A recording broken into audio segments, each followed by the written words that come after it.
Welcome to It Takes Two Takes. My name is Adam, Hey, this is Andrew. and we're going to go ahead and talk about a couple of topics that are coming up lately in TV and movies. Specifically, first, we're going to talk about a couple of trailers. Then, we're going to talk about movies and movie theaters as far as the delays of new releases. And then, we're going to probably talk about, right after that, some of the movies we're looking forward to that are still supposed to come out this year. At least as of recording this, they're still supposed to come out. So, firstly, we each did a couple of trailers this week. The first one was The Boys. Now, that comes out September 4th. I'm super excited about it. Well, I mean, your response from your trailer reaction seemed to be you liked the trailer as well. What did you like about it? I think it just did what it was set out to do, right? Like what we like about the boys, anyone that's seen the first season, the thing that is its actual identity is just and throw anything at the audience in terms of action and just messed up shit going on as far as decisions that the characters make and just from a violence standpoint, it it pretty much promises that. So you've got that out of the way from a trailer standpoint. That's going to get the audience hyped. I'm interested in, of course, how the stories are going to develop with the characters. I know that's going to be coming, though. You can't really accomplish that in a trailer. So, I think one of the things I really enjoyed with the trailer, just speaking on the trailer, not necessarily the season two, one of the things I really loved was the way they had utilized Billy Joel's "We Didn't Start the Fire" and the beats in that for some of the cuts. I really thought that was really well done. I think it kind of kept the anticipation up and just really hit you at a few good points. And to a certain extent, the song "We Didn't Start the Fire" I think kind of sets up the idea it's going to be a shit show. And I think when we get into season two, they've kind of set up the idea the boys are wanted because obviously their identities are well known at this point. mhm. And I think it really did a good job of just kind of building that hype. They set up the premise at the beginning of, hey, these are wanted guys. But outside of that, I don't think the trailer really gave away anything as far as the new season.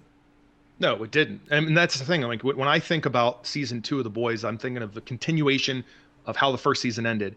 And this gives us an idea of like the big scope of it, right? Like, but uh, uh, the end of that first season, I want to know what the hell was going on with Billy Butcher's wife and this kid that is Homelander's son. And obviously that to me was the huge moment at the end of the first season. And I Right. know they're not going to give that away in the trailer, but clearly there's bigger problems going on that the trailer is focusing on, at least for the entire crew, right?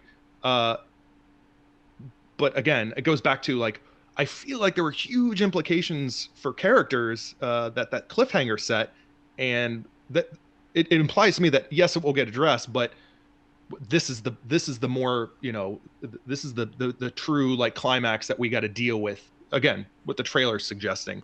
So I don't know how they could have done it otherwise, but at the same time, I'm concerned because I'm worried that they're just going to kind of move on from that quickly and kind of tease it throughout the entire season, which I've seen shows do.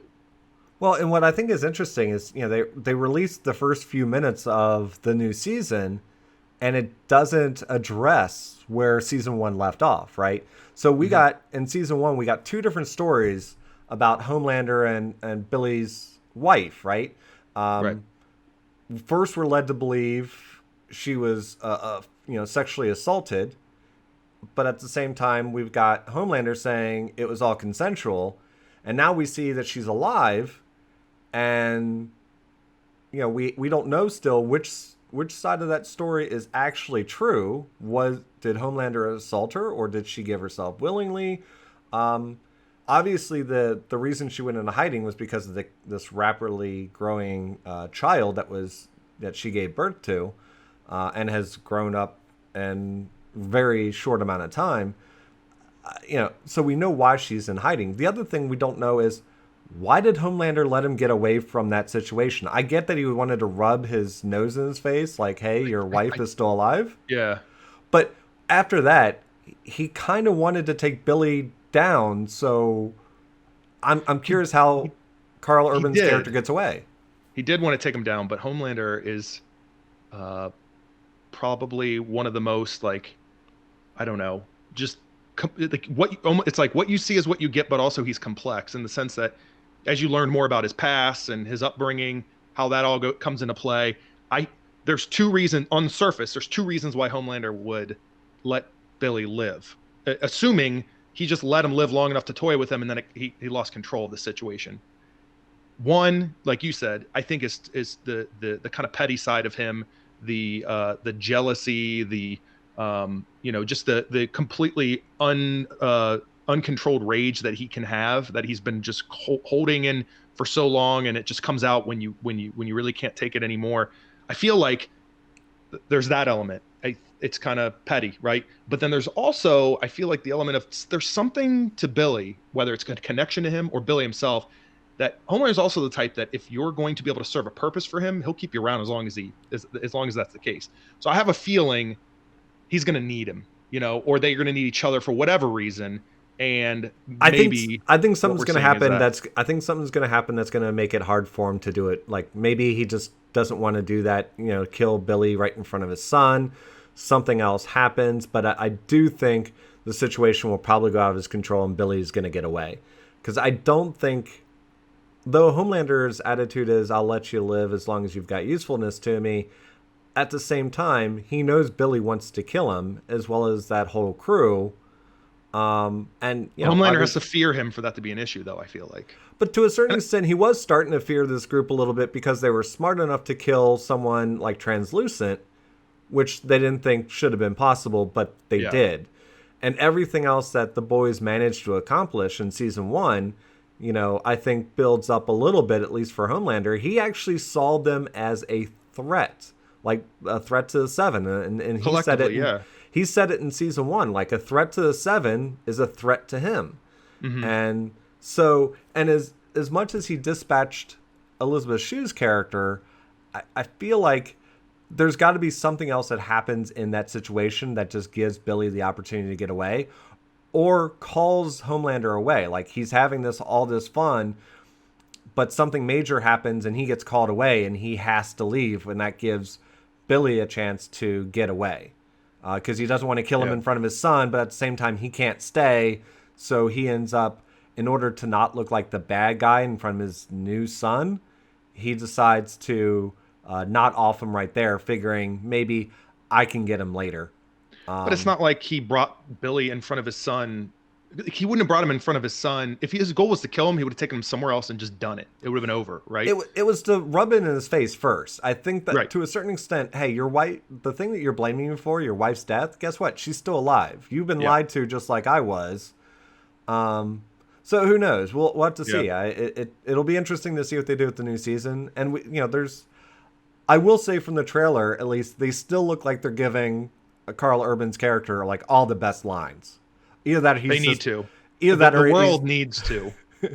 Because every line that made me want to laugh in the trailer was delivered by Carl Urban. None of the others had like humorous lines in the trailer, and when you think about a lot of the humorous stuff in the first season, a lot of that was what revolved around Carl Urban's character. All I've wanted for Carl Urban in his career is for the general movie-going public to go, "Oh, that's Carl Urban," right? If all we get out of this is, "Oh, that's Billy Butcher," I'll take it. It's a step in the right direction instead of, "Oh, it's that guy from Lord of the Rings," or you know what I mean? Like I just feel like he hasn't gotten. He's been in so many great films and great roles, but he gets the short end of the stick so many times. I mean, I feel like anybody that watches movies knows this, but it's like they know him. Like Red, it's just like, oh. You say his name and everyone's like, I don't know who you're talking about. Right. And then you start listing like all the things he's been in and they're like, oh, I know who you're talking about. Yeah. It's just, he's never had a good chance for him to shine as that recognizable name that is on everyone's tongue.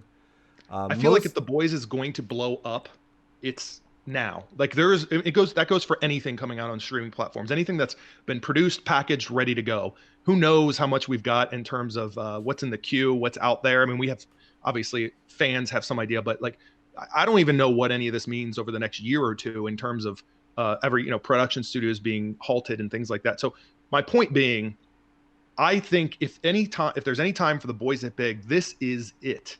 I think it's popular. Don't get me wrong, but I want Carl Urban. I'm sorry. I mean, I want the boys to absolutely be a huge kind of phenomenon. I don't know that it'll get to that level, but that's what I want. I want it to go in that direction because I want studios to take risks on things like this and Right. make shows like this Well, on and platforms like Amazon. right, and I agree. I think I think one of the things I've loved about a lot of these streaming shows is the production quality on them has been phenomenal, right? But also the writing has been really good too. Like going into The Boys, I was skeptical only from the fact that I was starting to get fatigue from constant barrage of superhero, whether it's DC, Marvel, whatever. Everywhere you're turning, it seemed like the big content was something superhero-ish, Yeah. and I was starting to get burnt out on it. And so The Boys at least gave such a great, fresh perspective and take, and not just Carl Urban's character. The characters of like Starlight. I'm really interested to see what her character's like in the new season, because here's somebody who at least is still at her core still really good. Mm-hmm. She appears from the trailer to still be in the Seven, which makes me confused considering the fact that she kind of helped the boys escape. A Train obviously was in the trailer, so he survived the end of season 1. But The character of Dennis Quaid's son. right. I'm interested to see, Starlight and I think his name is Jack Quaid. Yeah, I know. Huey. Huey. I'm interested to see Starlight and Huey's interactions. Are they kind of still talking sometimes on the side? Are they, they kind of, they kind of clicked. So I'm interested to see how that plays out the new season. The other characters are very interesting. I think I want to see where their growth is. And like you said, I think it now is a great time for this type of content to really shine because, things are getting pushed off and people are spending more time at home and being encouraged to spend more time at home. So I think having content like this is really helpful. But yeah, I think it'll be good. Now, the other trailer we watched was, or at least I know I watched, was Halloween Kills, which Yes, and I will speaking say of this. that, because that's one of the movies that got pushed off. It's supposed to come out this October and it's now been pushed off a year. It did, and this is going to be. I know we spent probably more time talking about The Boys just because we both have collectively watched it so recently. But I want to preface by saying that I watched the Halloween Kills trailer. I feel like I can say something as objectively as a trailer itself. I will say that the Halloween franchise, I don't have quite the same level of attachment to. My memory is foggy, and obviously anything after the original is very, very foggy. And I don't even know that I saw them all. Had I watched, say, Halloween 4, I might say, yes, I did watch that. Or I might say, for all I know, this was 3. That's my level of recollection. So I'm prefacing by saying, I know the beats. I know that they're trying to, quote unquote, like rewrite history in terms of, let's say racing history, right? I understand from a high level what's going on with this franchise. I say all this because while you may probably have more familiarity with sort of the characters and a lot of the decisions they've made throughout the years with this franchise, watching it from a true teaser trailer, let's just say teaser standpoint, it was very, very well done. And it's so weird to say that because it's such a small clip, but that's the point of a teaser. To me, the idea that you left with this cliffhanger, well, not even a cliffhanger, you left with what, let's be realistic, they were going to make a sequel, right? And to just end with, well, as long as it did well, they were going to make a sequel, and it did do well. The one that came out, the previous Halloween movie that came out, did really well. So of course they were going to do a sequel. I think my only thing about it is twofold. One, the same day you decide to announce you're pushing this off a year, you give us a teaser. I felt like.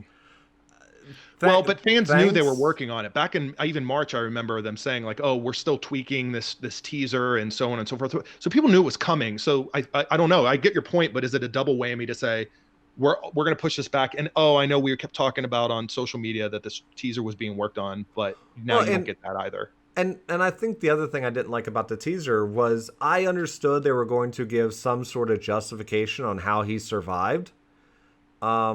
I didn't need that justification slapped in my face in the first teaser of it, right? I'm going to disagree with you there. I'm not, I understand your point, but I think that goes back to what I thought was a very good teaser. It wasn't just the idea of showing this very brief clip and truly teasing you, right? Because most teasers, it's like, we're going to give you this teaser. And now the tease is, what's the other 115 minutes of this movie that you could just go to the bathroom in because you know the whole movie, right? Like this teaser to me is, it answers questions without giving you really anything. Okay, it's a big answer in terms of how might Michael Myers live on into the sequel. I get it. You knew he was going to if they're going to make a sequel, right? Right. And but we didn't know if he found some other way to get himself out or anything like that. Would it be a surprise when he showed up in the second movie because they thought he was dead and and stuff like that? But that's the tease, man. That's the tease, right? Because but they may know. They're the ones that have the knowledge, and they're like, this is the information we need to give them because what they're going to see next, and I'm speculating, of course, I don't know, could be really fucking awesome if they actually tease it this way. They're establishing what the audience needs to know and build the story off of that. He lives.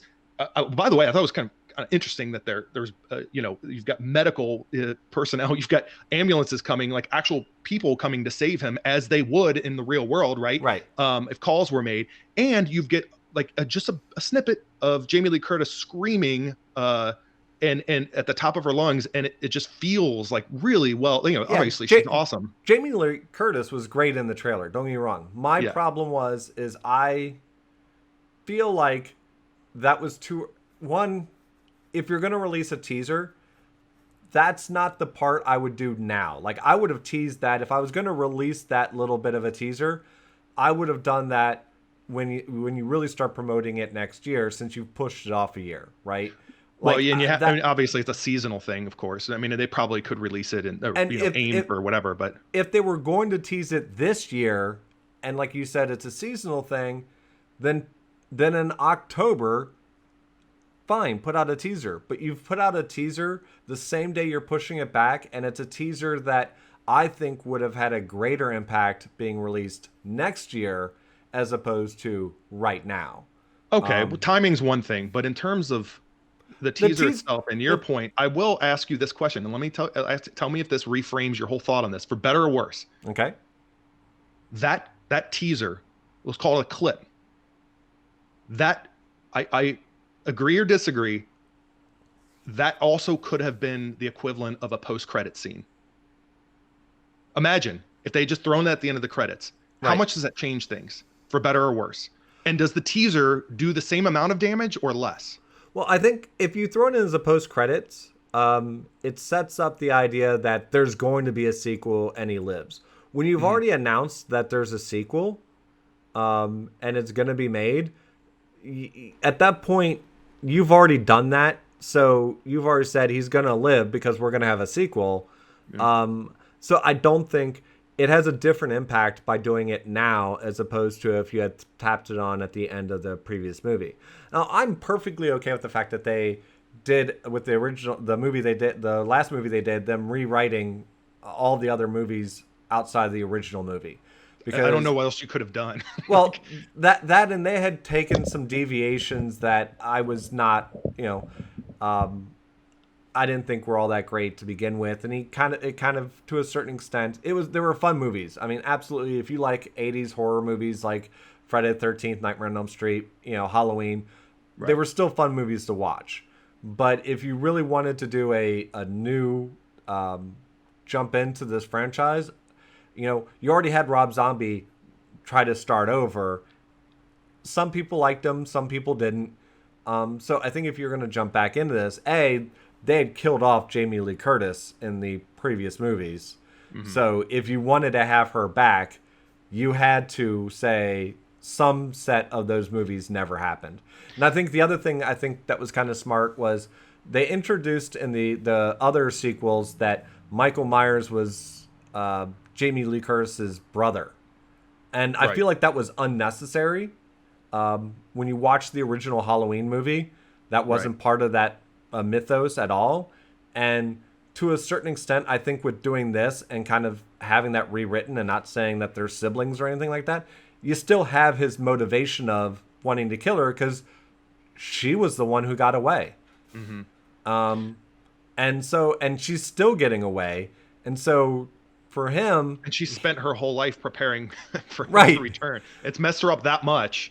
And that was the only other thing too, right? Like how does I think it's fair to say the point of the sequel in general, like whether it was not it was going to happen, is how does that undo the amount of effort and buildup that she had in her life from a character standpoint, to where she spent all that time prepping and obsessing, right? And then only for it not to really end, you know? So right, I feel like they got to be careful. I'm almost curious to know if the sequel is almost just going to be like, well, clearly from the teaser, it's taking place the next second after the right. end of the first film. And therefore, is it going to almost be sort of, almost like a giant act 3, that still can make that build up very fulfilling from the first 2018 film. So Right.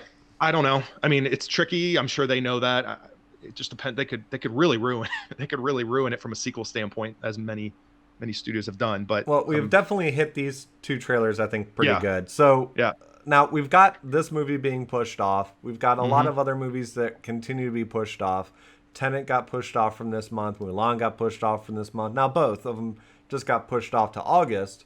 There's still fears that, a lot of the studios, and I've read articles, a lot of the studios are saying, look, we can't properly reopen unless you give us new content, because we can't get people to come and sit in the movie theater if we're not giving them good reasons. But the studios at the same time are looking at I think to a certain extent, the bottom line of, well, we're not going to make as much money if we do this too close to when they reopen. And it becomes, I think, to a certain extent, a catch-22, where it's like, oh, we're going to, at some point, the studios, and it might be with Tenet, the studios are just going to say, well, we're just going to have to take our shot, and we're just going to have to go for it. We're going to have to release. yeah. Because I'm trying to look. because Tenet, if it pushes off past summer, they might as well wait until fall or next year when they're in a big movie season again. Because September is typically not a big movie season. Typically it's not, but what does that even mean anymore? And I think that's the bigger question that all this causes. Because I mean, I started trying to even think about that big picture. Like if some of the movies you mentioned, like I started thinking about like, what are the movies that are being pushed out back? You mentioned some, but some are like really pushed back. Like, you've got your Ghostbusters Afterlife that was supposed to be out next year. March next year. So it's not even like sort of these prime months when you're comparing to a summer blockbuster season. We talked about obviously Halloween Kills, like Bond went from No Time to Die went from April until November. We'll see if that even holds. Well, and November has actually been good months for Bond movies in sure. in the past. So I don't think that was necessarily a bad choice. Now, when you go from April, which April has been, thanks to a certain extent from the Fast and Furious movies, April started to become and a little bit of Avenger movies and other superhero movies. Yeah. April started to become a good month for movies. So, going from April to November works, right? The problem you start to have, some of these movies that got pushed off, like Wonder Woman that got pushed off to October. The last thing you want to try and do is have Tenet go up against another possibly big budget movie that could steal a lot of the audience if you have limited number of people able to get into the theater and actually willing to go to the theater. So I was trying to think about. I was trying to They think can't about push this. back Like, too we far. talk about. I was trying to think about this. I was getting some audio issue there. I was trying to think about this. We talk going back to the term like blockbuster, and we talk about those are the films that seem to be getting pushed back. The more I started thinking about it, I was like, what does this even mean for? We talk about summer blockbuster. That whole notion might even get changed. It might not mean that anymore. It might just be, hey, whatever is going to be the best out there at the best time that works for everyone. It may naturally fall back into its old way. It just depends how long this takes.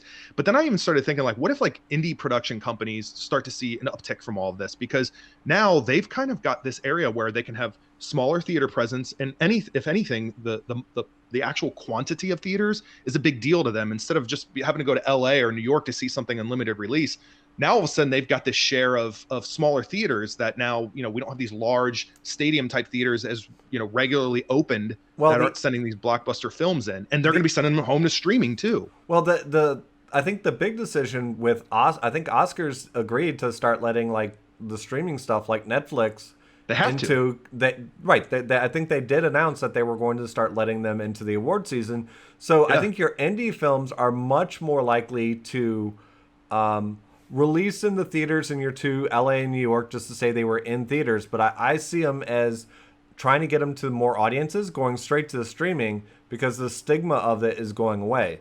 Now, I think what it'll be, you know, I don't know that it'll help get them into theaters more. I think you'll still get them into theaters in the early part of the year when all the theaters advertise, here's all the movies that have been nominated for an Oscar, come see them in the theater.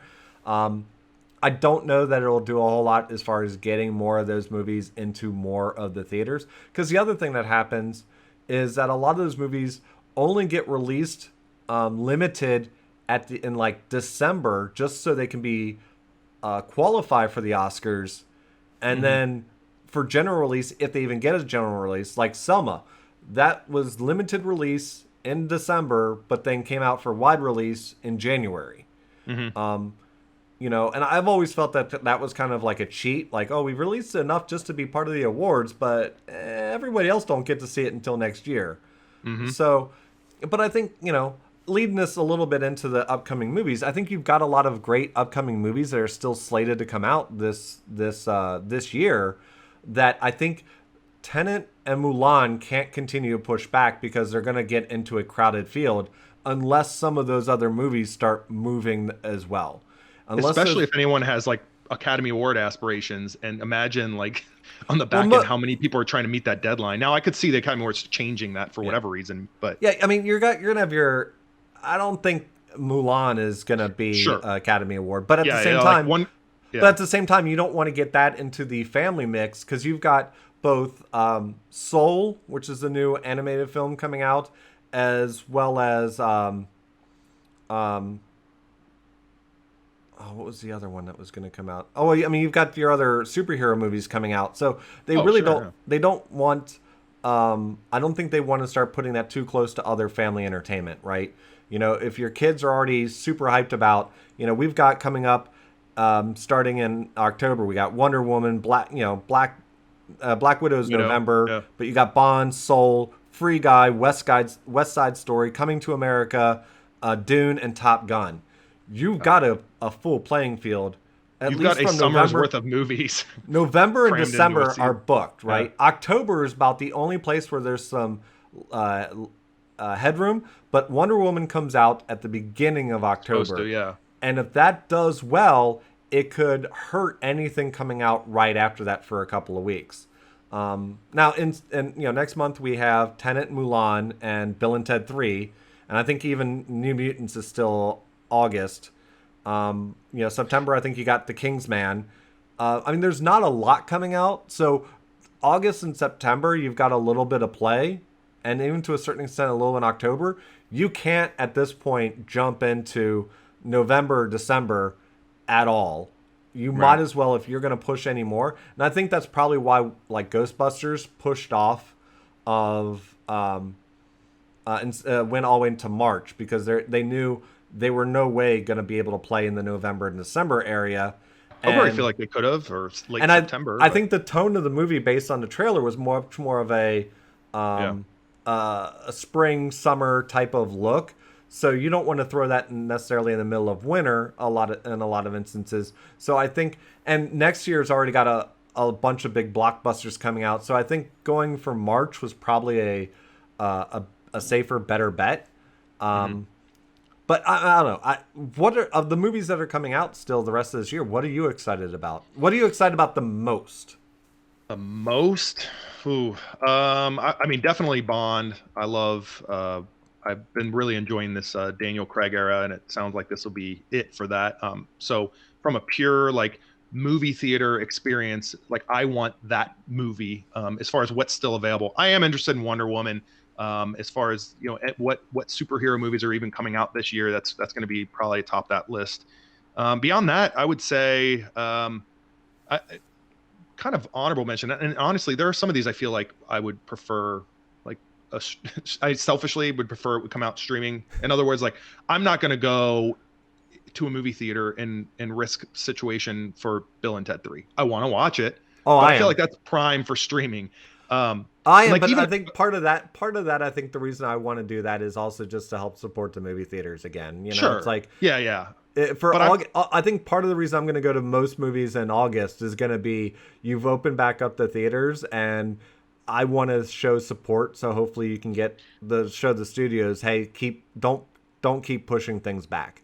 yeah, I think But as far as what I'm most interested in, and I was yeah, surprised by by this, is Top Gun 2, Maverick. yeah, And I think because of the fact that, I saw the behind the scenes stuff where they're using, practical effects and real planes, and the pilots are actually in the cockpit, and they mounted like 4 or 6 cameras in each cockpit. So the actors, when you see them reacting to G-force, they're really reacting to the G-forces. yeah. And they were going, they got full support from the Navy and everything. It looks fantastic, and I think in a realm where we have so much CGI type of content anymore, I am so excited about a franchise that is going hardcore back to we're doing it practical for anything we can, and the only reason we would use any CGI is for instances where we have to, probably like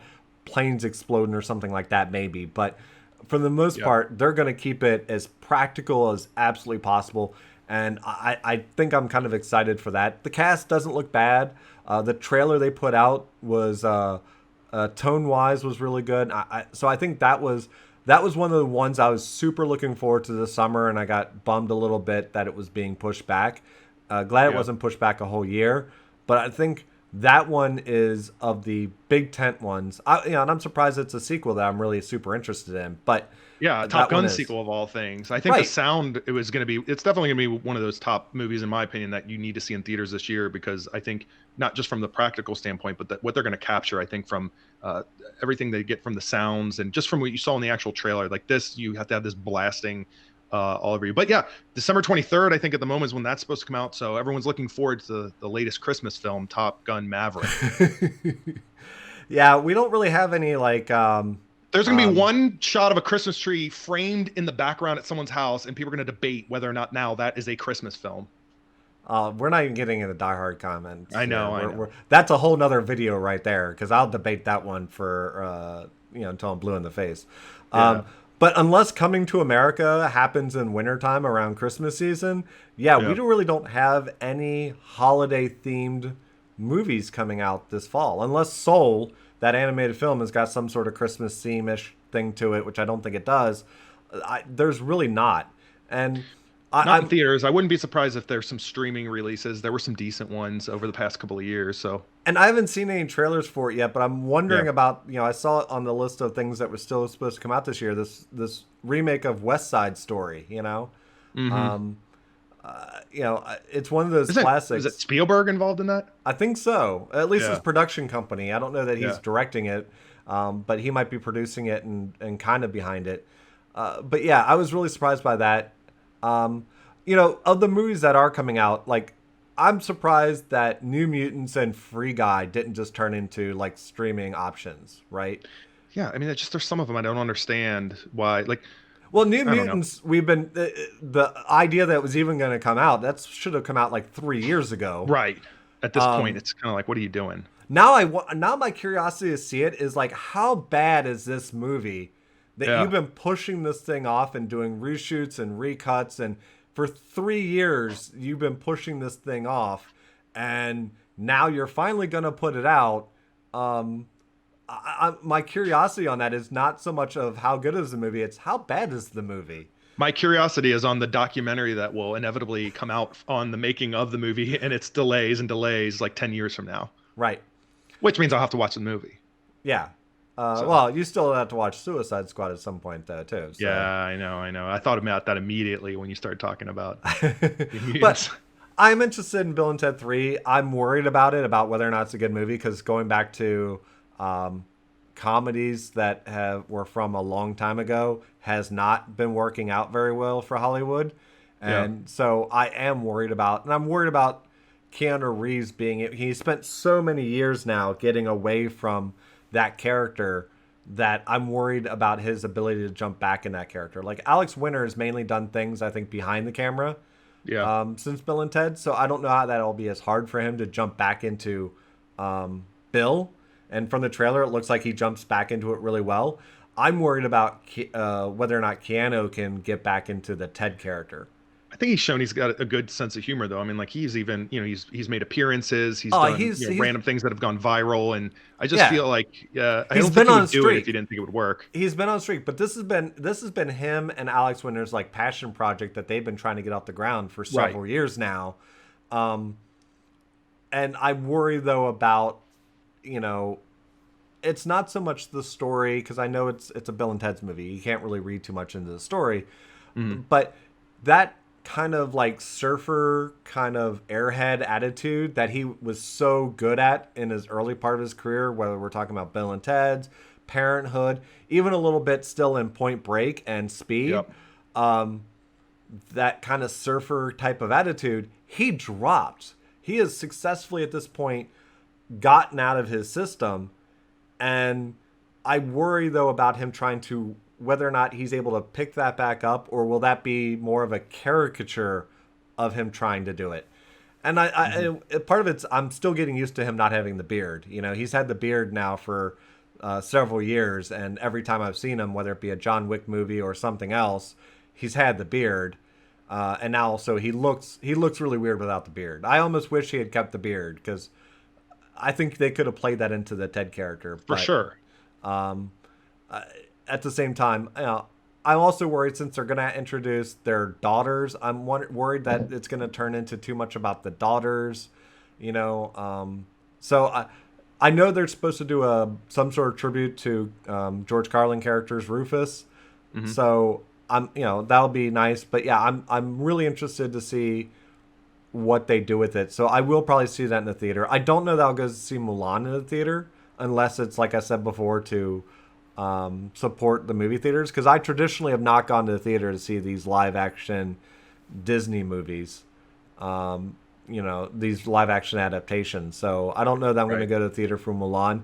I'm going to have to talk to someone I trust, who their opinion about movies, who says it was really good and worth seeing in the theater, before I decide to go do it. I mean, I think if of the ones they're going to do, since they're going a completely different direction with this, more historical war type, I think this one makes the most sense of any of their live actions they've done thus far. But I don't know that it's something that really draws me into the theater. Now, it's going to draw a lot of other people, but it's not a big draw for me. Yeah, I think that's one of those family ones that maybe delaying it is gonna help, in the sense that I think when that releases, that might be one of those people just want to go to for that real escapism, and a lot of ages can go to it type movie, and all ages can appreciate it, hopefully, right? But it's interesting that I don't even see, and I know we've kind of gone through a pretty extensive list here, but before I forget, I haven't seen a whole lot of talk about animated films in terms of delays, what it means for them. I've seen a lot of speculation that animation will boom. Right. Soul is the only animated movie slated to come out this fall. Which is crazy to think. Now, I've read some things that, like, production on the next Spider-Man Into the Spider-Verse movie did have some delays and stuff like that. I think some of that probably has to do with getting those creative teams, set up at home, probably. I mean, they can sit there and work on stuff at home, but that collaboration and that, to make sure that you're all kind of going in the same direction, is probably harder to do in some instances with that, because you're talking about big renders and things like that they're not going to necessarily do. So it'll be interesting to see. I don't think they had a whole lot slated from an animated standpoint for this year, other than you had Trolls earlier this year. And that makes me wonder, though, what the Oscars is going to look like next year as far as animated stuff. That's what I'm saying. Like, not even just animated, but like everything, right? Like, if everything is slated to come out the end of this year, it might be all right, right? But Tenet's going to like sweep the Oscars. King of Staten Island's going to get like 9 Oscars because nothing has been coming out. Oscars announced they've pushed back the date, requirement date. So any that might come out in January or February still might make it into the Oscars. As we kind of see things get bumped and bumped and bumped, though, what's a month at this point? Who knows? We'll see. Yeah, and But honestly, I don't care about the Oscars. It's Hollywood patting themselves on the back the most. can you imagine that show when it's all remote at people's houses? Like the amount of, like, it's already a disaster, I feel like, when they do it live. Like, I don't know. I'm just very Well, intrigued. I'm more interested in what How are they it's going to gonna play end up. people off? They just going to shut off their cameras? Well, not only that, I'm wondering though more, even not even that, because the awards aren't until next year. Things might be opened up more to the point of being able to do some of those things. But I'm more interested in, you know, piracy for the award around award season is always really high because Hmm. you have these copies of these movies floating around. Well, now I feel like, where before they were still releasing DVDs, but because of worry about, you know, could the virus be on the discs or something like that, I don't know I, that we're worried about that anymore. I think I it's I think there's still, to a certain extent, I wonder how much more of it will be streaming and how much more will get pirated because of the streaming aspect of things. yeah. So I mean, I think they that do. They send they'll send devices with that you can. I can't even imagine that they're not doing this anymore. Instead of the DVDs, they send the films to people to screen prior to interviews and stuff. Where they have to enter in their own like pins, and then they got their watermark with their name all over it. the problem So is you still got a lot of people that are in the academy, who aren't technologically savvy because true. they've been around. They're the older generation and they're not keeping up on all the ins and outs of the new stuff. Yeah, Yeah. there's some of the ones that probably are, rarely get into the thinking of streaming content as real content because of the fact that they're old school. And I think so. Some of them probably still get DVDs because at least they Yeah. did last year. Some were still receiving DVDs, and so I think you'll still have that. I think as the Academy changes as far as new membership and stuff like that, that will change. But I think is, and I don't think the people should necessarily have a massive voice into the Academy Awards, but I think that should be kind of like a consideration because if you just gave it to based on, you can't just boo it on based on box office because a couple of years it could have been a Transformers movie that won.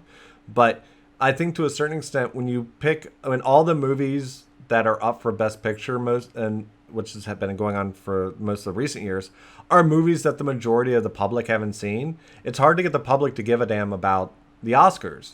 It's like, oh, a bunch of movies that we don't never see, haven't even seen, or don't But really I think look that ties interesting to back. us. I think that ties back into the idea, though, that depending on how these releases are going to go for the remainder of the year, this might be the first time you have an Academy Award where every one of those movies, or the majority of them, someone can just watch on a device in their home because it's for digital purchase or it's available on some sort of platform, versus being in limited releases in theaters, not coming out on any sort of available for purchase until whatever months after the awards are actually over.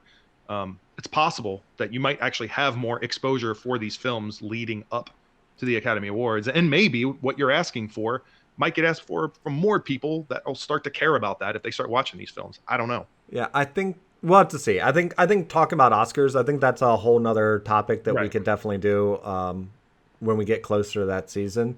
I think for right now, though, looking at the list of movies that are coming out, things that might get me into theater, obviously Tenet, Bill and Ted 3, The King's Man, though we haven't really Yeah. talked much about that. I'm still kind of interested in that.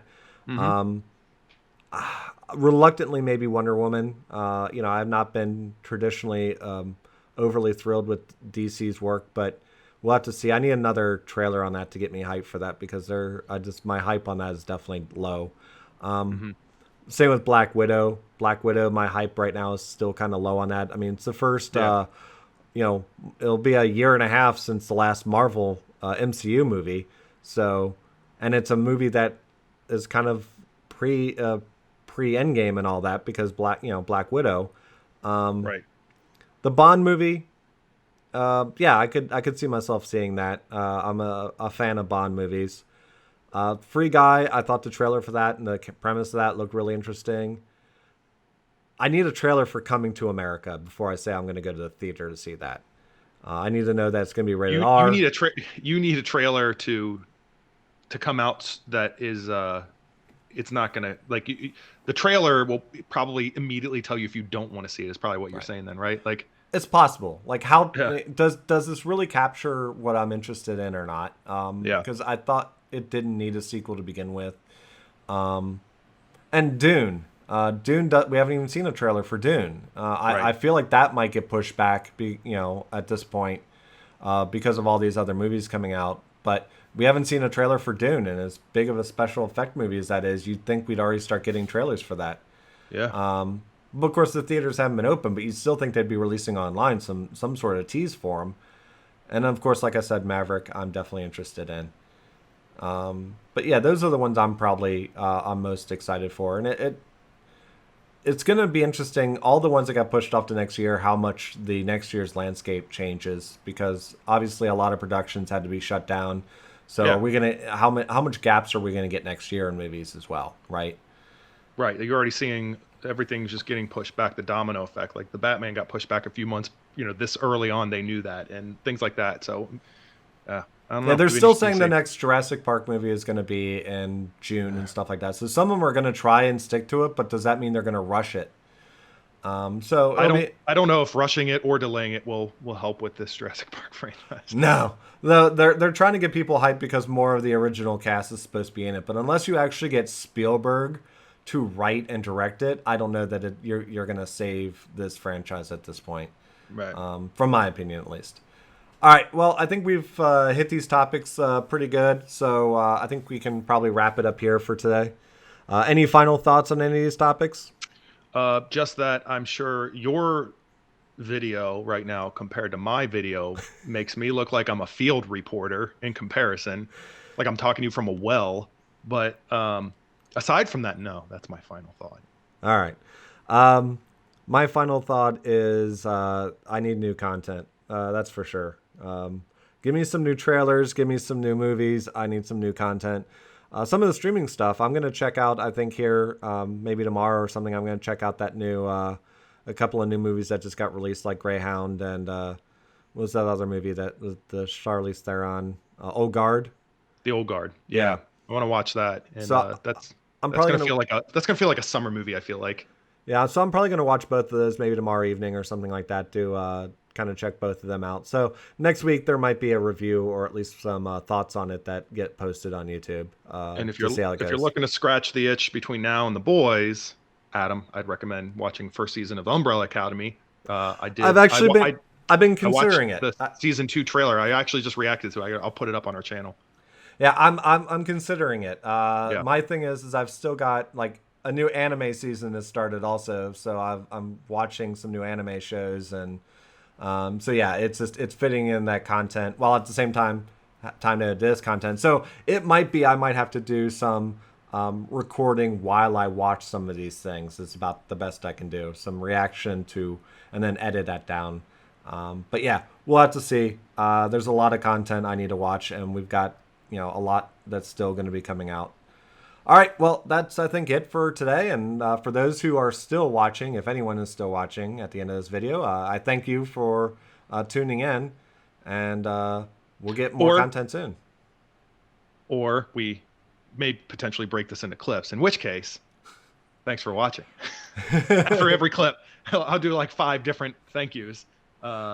I couldn't remember all the topics to do that. And if you like our channel, it's still brand new. Go ahead and like and subscribe this video. Subscribe to the channel. And if you want, hit the bell for notifications. And we're going to get more content coming out, hopefully fairly regularly this week. So, all right. I appreciate everyone. Thanks for tuning in. See ya.